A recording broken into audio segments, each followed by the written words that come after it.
And then extreme intolerance. People in a toxic faith system, everybody's wrong but me.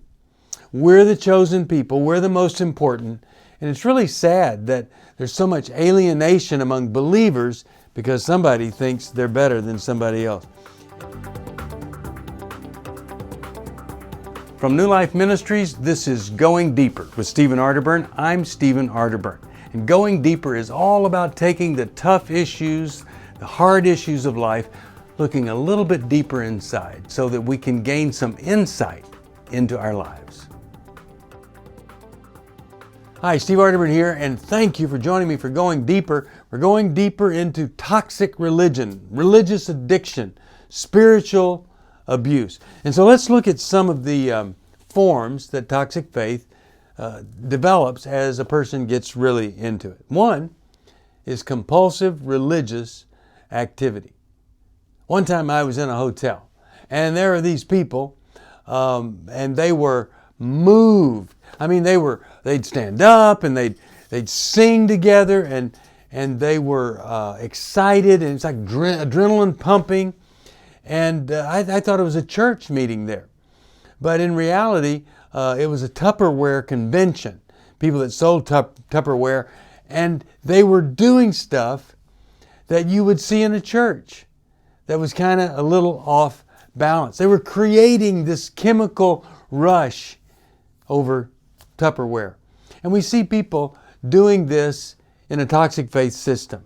They have to be active, and they have to be overly spiritual. They have to go to a service where people are falling out, where people are moved. They can't just go and hear a sermon. It's got to be much more than that. One of the forms of toxic faith is a person who's lazy, who thinks God's going to do it all. I don't have to do anything.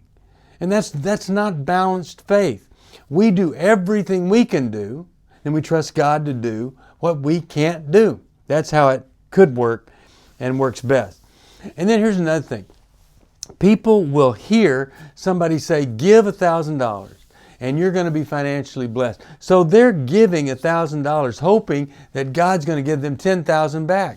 Well, if that's what you're hoping for, you would be better off going to Las Vegas and betting on the tables there, because God is not your dealer or whatever you would call it in the casino. God loves you and cares about you, and this kind of giving, hoping to get like more back, well, it's more like gambling than it is truly giving to the Lord and the causes of the Lord. Self-obsession is another thing that you would see. All about me.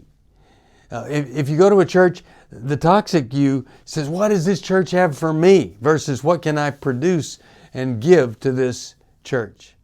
And sometimes it might go decades without something really evil happening, but it does happen. And rather than help out, you just become more and more obsessed with yourself. And then extreme intolerance. People in a toxic faith system, everybody's wrong but me. We're the chosen people, we're the most important.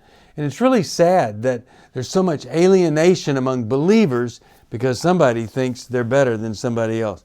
And then you really do kind of long for that religious high, to pump yourself up, get the adrenaline going, and feel something that maybe you've never felt before. None of these are good things. So I would just hope and pray that if you see yourself in any of this, that you would call us at 1-800-NEW-LIFE and let us help you so you no longer have to struggle with this kind of problem, which is always compounded by somebody else coming along and shaming us for being in the situation that we're in. All right, well, next time, I think we'll probably get into some of the 21 beliefs of a toxic faith system. Number 1 is God's love and favor depends on my behavior. We're going to look at that next time. Thanks for joining me. Join us on Facebook Live. Join us on NRB. All sorts of places you can find me, New Life, and then also Going Deeper. And we'll go deeper next time if you'll tune in right here. See you. Thank you for joining me for Going Deeper. I hope something I've said may have helped just a little bit. If you have a question you'd like me to answer or comment, just email me at stevesocial@newlife.com. I'll see you next time. If you want to support Going Deeper with Stephen Arterburn, be sure to subscribe so you never miss another episode. And if you know someone who would benefit from this episode, be sure to share it with them. See you on the next Going Deeper with Stephen Arterburn from New Life Ministries.